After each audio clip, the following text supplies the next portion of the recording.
सोनम आणि राज कुशवाहाची नार्को चाचणी करा, राजा रघुवंशीच्या भावाने अशी मागणी केली आहे। गेल्या काही दिवसांपासून इंदूरमधील राजा रघुवंशीच्या हत्या प्रकरणाची देशभरात मोठी चर्चा सुरू आहे। राजाची पत्नी सोनम ही या हत्या प्रकरणातील मुख्य आरोपी असल्याची माहिती समोर आली आहे। तसेच पोलिसांनी तिला अटक देखील केला आहे। सोनमने तिचा प्रियकर राज कुशवाह आणि आणखी काही मारेकऱ्यांच्या मदतीने राजा रघुवंशीची हत्या केल्याची माहिती पोलिसांच्या प्राथमिक तपासात समोर आली आहे।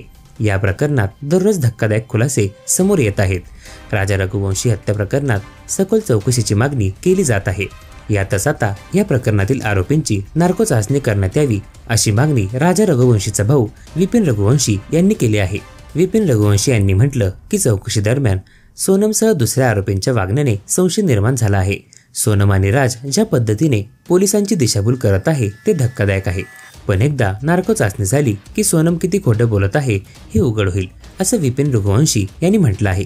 सर्व आरोपी खोटं बोलत असल्याचा संशय त्याला आहे। मी याबाबत सोनमच्या पालकांशी बोलू शकत नाही, पण त्यांनी माध्यमांद्वारे कोणतेही विधान का केलं नाही।